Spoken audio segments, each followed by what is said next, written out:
All right. Hi, everybody. Welcome to the SMART Way webinar for nonprofit professionals, first of 2020. I'm your host, Ellen Bristol, president of Bristol Strategy Group.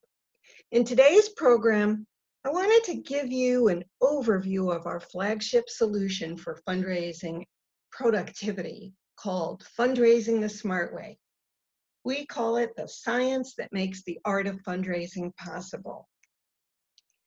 Remember, all SMART Way webinars are short. We try to keep them to around 30 minutes, and we concentrate each one on management practices designed to help you, or if you're a consultant, your clients, improve the productivity and effectiveness of your fundraising effort. Even though you're muted, please feel free to post questions at any time during the presentation, and we'll leave a few more minutes at the end for additional questions. If you can't locate your Q&A, just hover your cursor over your Zoom screen until you find the Q&A button. And Ahmad, our assistant, is also on the line with us, although he's muted, in case I get myself into some kind of technical trouble. So let's start with talking about why we need to fundraise smarter. Now, find me a nonprofit organization that wouldn't want to raise more money. So how do we do it? And why do we need to do it in particular now? Why do we need to be smarter about the way we're raising money? Well, I've often referred to statistics from our leaky bucket assessment for effective fundraising. And these statistics and some other observations really tell the story. For example, we know that donor retention has averaged less than 50% per year since the Fundraising Effectiveness Project was launched back in 2006. And now, when we're bringing in over $400 billion to US-based nonprofits every year, our donor retention still averages 40 to 50%, which is deplorable considering how much less it costs to retain a donor and get additional gifts. Social needs, including medical needs, continue to grow. Think about the international refugee crisis and the climate crisis that's ongoing. We're needed. Yet at the same time, the overhead myth continues to persist. This notion that somehow funneling all your money direct to service delivery or to clients means you shouldn't spend any money on running your organization. We also know that senior development officers, those who are typically considered the most productive with the greatest number of skills and connections in the community, a lot of them are retiring. And even worse, some of the best, most talented ones are leaving the industry to go to government or corporate positions. Traditional donors, those are the folks who are the parents of the baby boom generation, they're dying out. We're seeing a trend toward losing smaller donors. And worst of all, there's a possibility of yet another recession in this year. The old norms no longer apply. Now, many of you know I got my start in business selling for Fortune 50 companies. Fortune 50 companies in those days were primarily selling business to business. So we were selling million and multi-million dollar projects to organizations that really needed to make those investments. For-profit revenue generating teams typically are conducting a lot of market research all the time. Which markets are buying, which aren't buying, why do they buy, when do they buy, how much do they buy, when do their contracts run out, and all that stuff. But they do, and we do something like that as well. in the nonprofit sector. But what the for-profit teams tend to do a lot more than the nonprofit is to analyze team performance, to pay attention to whether or not the team is productive, and if it's not productive, work on improving productivity. And improving productivity includes documenting performance expectations, holding people accountable to performing against those expectations in a more rigorous manner, implementing more and better supportive technology. CRM is the basic tool. Our stats show that only about 60 to 65% of nonprofits rely on a platform or even a homegrown spreadsheet. But in the for-profit world, they're investing in collaboration software, project management software, and other tools for data analysis and business intelligence. Finally, for-profit revenue generating teams provide better management practices, resources, and coaching, ways to remove obstacles to success. These are things we really need to think about, because what do we think nonprofits do? Well, I can tell you, again, based on our leaky bucket work, what we don't do. We don't provide ideal donor profiles that include giving motivations. 94% of our 1,400 responses to the leaky bucket assessment said they didn't have a documented ideal donor profile with giving motivations included. 76% fail to hold their teams accountable for retaining a specific proportion of funding sources. 30% of us rely on a few enormous funders, any one of whom would put the organization in financial jeopardy if that funding was lost or yanked. We don't hire or train enough of our staff. We sort of either don't hire them at all, or when we hire them, we say, well, you're supposed to know how to do this, so go and do it. We don't, only about half of us, we don't measure performance against plan. We wanted you to do 100, you only did 71.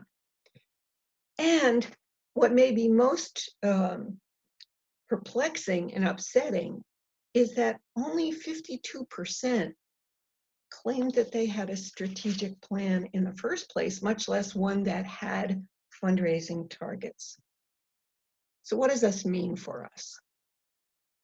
It means our organizations are underfunded and understaffed. We're wasting money.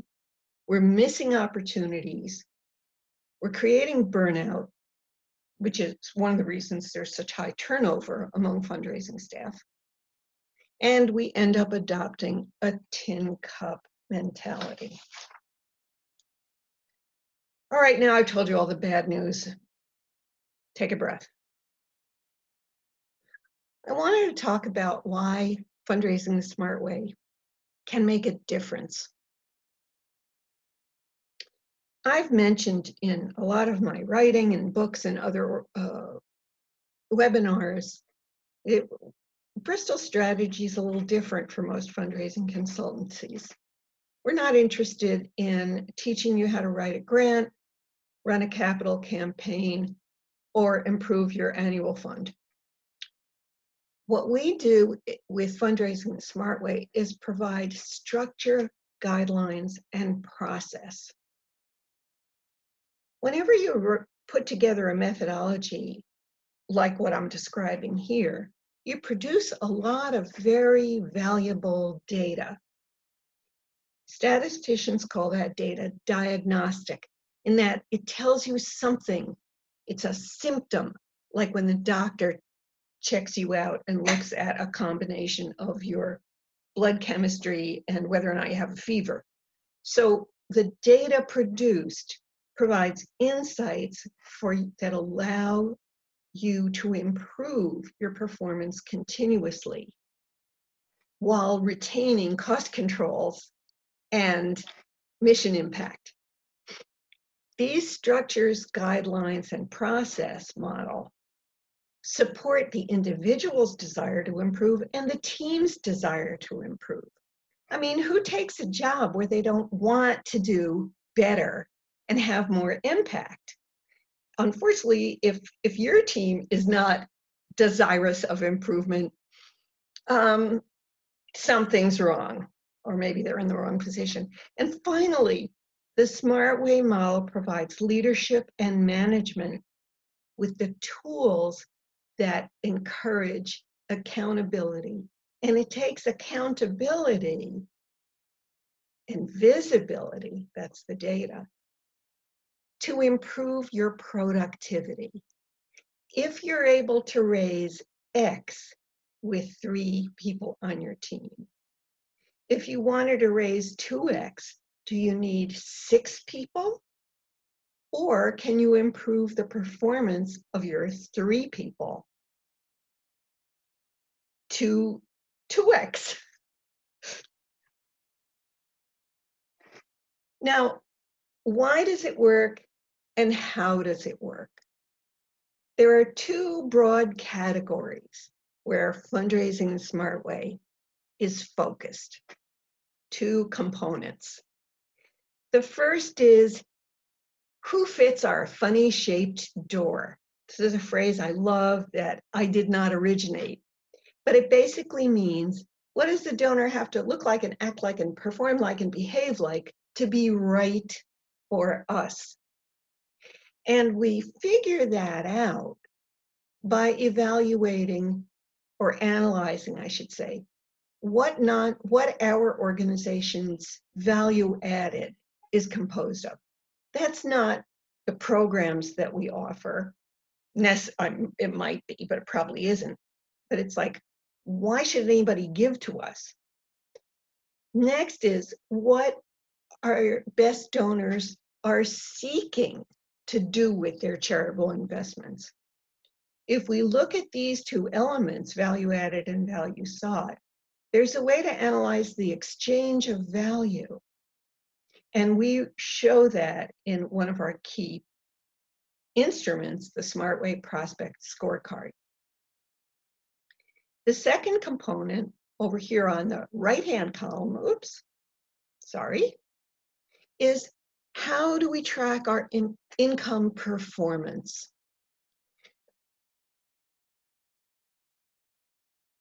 We tend to be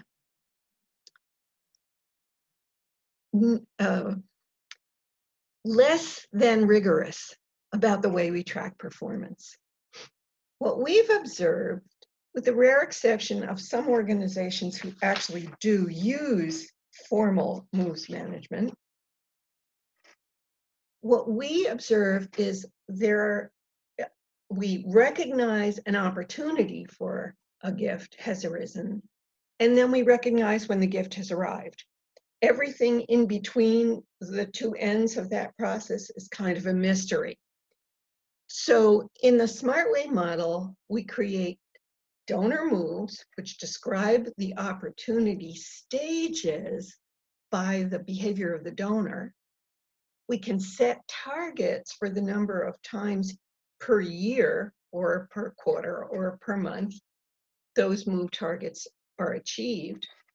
We set up a way to manage the pipeline of opportunities. Remember, a pipeline is a form of checklist of unsecured giving opportunities.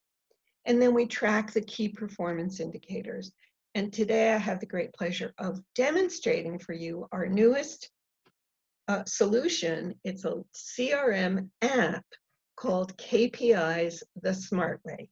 I'll tell you more about it later on. I'm going to describe what it takes to define the SMART Way Prospect Scorecard, which means truly understanding your ideal donor profile. We start not with the donor, but with your organization. I'm using a slide from our training program where we use a totally fictional case study called The Arboretum, a botanical garden. And through a fairly lengthy and rigorous series of collaborative analyses, we determined the value added that the Arboretum brings to its donors. These 6 points came out as the most meaningful or attractive to donors, or at least to a certain type of major donor. I encourage you to start thinking about what it is that your nonprofit brings to the table that's interesting to donors, that donors want to see a return on their charitable investment for. But now we coined the term value sought. What is the ideal funder looking for? What motivates them when they're deciding to invest in a nonprofit? And we do this by analyzing our current and past successful relationships with funding sources. We ask the questions, what do our best funders want to achieve by investing their philanthropy in our organization? What social problem or medical challenge or political arena do they want to avoid, reduce, eliminate by investing in our nonprofit organization? And finally, how will they know they've chosen the right charity for them? By combining these two things, we end up with some really powerful information. And that is a description of the ideal funder, which depends on your mission, strengths, and values, whether their motivations match your needs and values, and finally, their giving capacity in that order.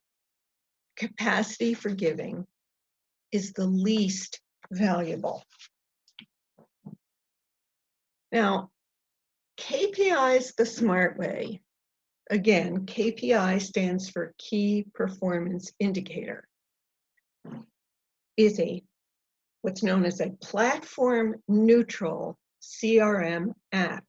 That means, although we may have to get into your chosen platform and create some custom fields and tinker with it a little bit to capture SMART Way data, we can track the progress of your entire fundraising team or by individual officer or volunteer. You'll know your ideal donor profile. You'll be able to view your productivity data. And most important of all, you learn to read the story the numbers tell you, by which I mean, are the numbers telling us we're on target, ahead of target, or below target? And what do we need to do in each instance? Now, let me just stop sharing here for a second and bring up our SMART Way app, which disappeared. Oh, I hate it when things don't work right. And talk amongst yourselves. I promise I'll be with you in 2 shakes, or maybe just one, of lamb's tail. And here we go.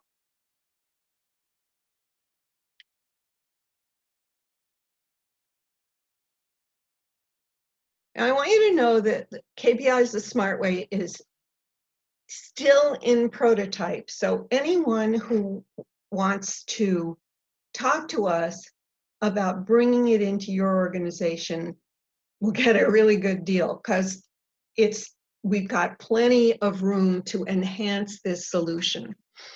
But remember, it's not for sale unless you complete a Fundraising the SMART Way project. Notice here, right in the middle of the page, again, this is based on the Arboretum, and we decided the Arboretum would be making a lot of money, $30 million. Notice that the percentage of attainment against that target is only 61%. That could be good, bad, or indifferent depending on what time of year it is. So the team as a whole has a long way to go to reach that target. Over here, we do something that isn't very common yet. We ask our clients to establish a target for the size of their pipeline. And what we usually ask them to do is create a pipeline that's about 3 times as large as their income target. Why? Because if you've got 3 times as many dollars in your list of opportunities for giving, you can afford to lose 2 out of every 3 and still meet your income target. So right now, not only are we behind our income target, we're behind our pipeline target, which means currently this organization lacks the capacity of potential income to reach its target. Up here, where it says donor move summary, we're able to establish a similar set of targets. And it doesn't matter to us right now whether or not percentage of attainment is good, bad, or indifferent, because we don't really know yet what our baseline should be. Donor moves represent what the prospective donor has done. Has the donor shared with us their value sought, their giving motivations, and do they match what we're looking for? Has the donor asked us stuff about the way we do our work so that they feel comfortable in giving to us? Move 3, has the donor expressed a willingness to consider making a gift? Move 4, has the donor sat down with us to review our proposal and negotiate terms and scope, or just say yes? And finally, has the donor given? I sometimes refer to this as the no-ask method of fundraising. Now, here's Katherine Swinton. She's one of our development officers. Katherine is outperforming her income target, which is just wonderful. We love that. We want her to blow out her income target by a zillion %. But her pipeline target is limping a little bit. She's only at 63%. If we were her manager, we'd sit her down and say, how can we help you improve your pipeline target performance? She's also performing pretty well, comparatively speaking, against her donor moves targets. Her percentage of attainment is outpacing that of her peers. Let's take a look at Katherine's portfolio of donors. There's somebody I'm looking for. Notice that Adara Peck got ranked as an A candidate. She had a perfect score against her scorecard. A candidates justify the maximum amount of effort on the part of the fundraising team. So that means spending more time with her, bringing in the chief scientist to talk with her, introducing the CEO or the board chair to her, whatever it takes within limits. And as you can see, here are the value statements. These are the things that represent giving motivations, and Adara has a perfect score. Fact statements, again, Adara has a perfect score. These are the measurable fact statements. We might include in fact statements a prospect research ranking, like donor search ratings. She would be a DS1-1 because she has a capacity to give over $25,000 annually. And we also include characteristics we want to avoid in our donors. So she got the perfect score here as well with a 0. Finally comes the juicy stuff. All the productivity reports. These can be filtered by time range and campaign. And here's how Katherine's doing in bringing people into her pipeline. At any point in time, the pipeline shows everybody who has achieved moves 1, 2, 3, 4, and 5. And just by looking at the shape of this curve, we can decide, should we see this much fall off? This looks pretty good. Everybody who got to the negotiate stage got to give stage. We can look at pipeline by donor moves and campaigns. This is one of my favorites, pipeline by scorecard rank. This is everybody in Katherine's portfolio, and we want to make sure she's spending most of her effort moving prospects with A and B rankings through her pipeline, and gently shuffling those with C and D rankings off to less costly channels, such as the annual appeal, online giving, event-based fundraising, and the like. And here's Katherine's performance, target compared to actual. So she's low in her pipeline and high in her income targets. You've been very patient. I'm going to show you the productivity reports very quickly. And these are just the first 4 reports that we've designed. How long does it take Katherine to bring in a gift compared to the other members of the team? Then how long does it take to bring in a gift depending on the campaign? Hurricane Rehab currently represents the shortest period of time in months. Now we look at contribution received per development officer. And even though Katherine is performing very well, she's significantly underperforming compared to Ann Davis and Jordan Trubisky, all of whom are fictional characters.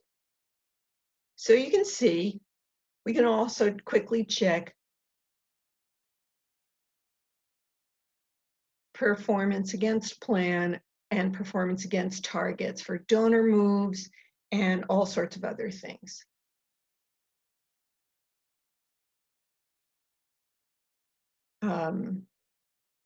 So I just wanted to mention before we close for the day that fundraising the SMART way is really, it's a meaningful investment in time. It usually takes us just about the equivalent of 2 days of training to get our clients started developing their draft scorecard and their initial key performance indicators, donor move targets, pipeline targets, and income targets. But then we stick with our clients for a minimum of 6 months, providing hour-long implementation support sessions, invariably via web conferencing technology like what we're using today, to get the job done. When it's a larger organization with a dedicated staff and making over $1.2 to $1.5 million from philanthropy per year, we do those as individual programs. But for smaller organizations, those typically making under $1 million a year with only 1 or 1.5 dedicated personnel. Sometimes nobody is dedicated to fundraising. Anywhere from 400,000 to, as I said, about 1 million. We like shared programs because the organizations can form cohorts of up to 4 to make the project affordable and to benefit from peer learning. I see there's a question here.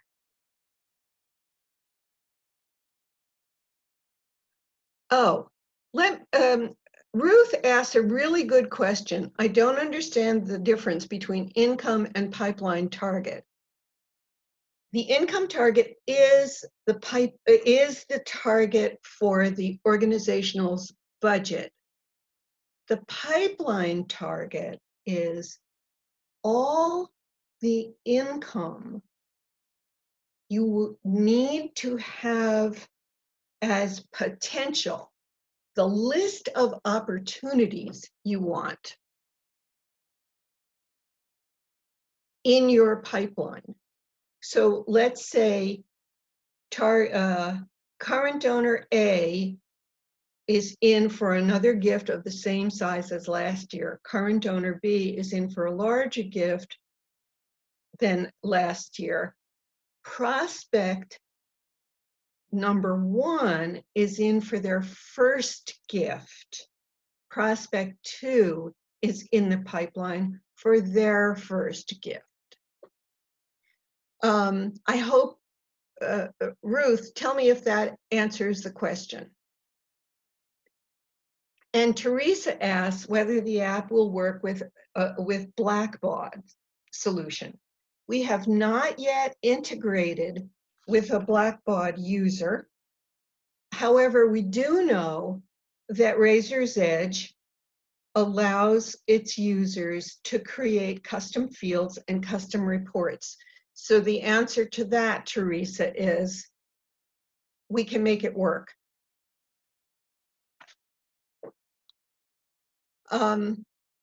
Oh, goody. I want to make sure that I've answered everyone's questions because we're just approaching the end of our time. In fact, we're a little over.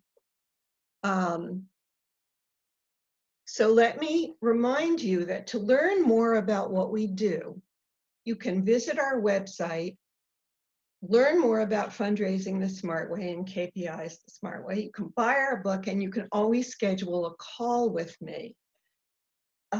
When we close this meeting today, we're going to be sending all registered attendees, including those who didn't show up, a PDF with live links so you can get to our website and schedule calls, and we'll include a link to the recorded version of the webinar.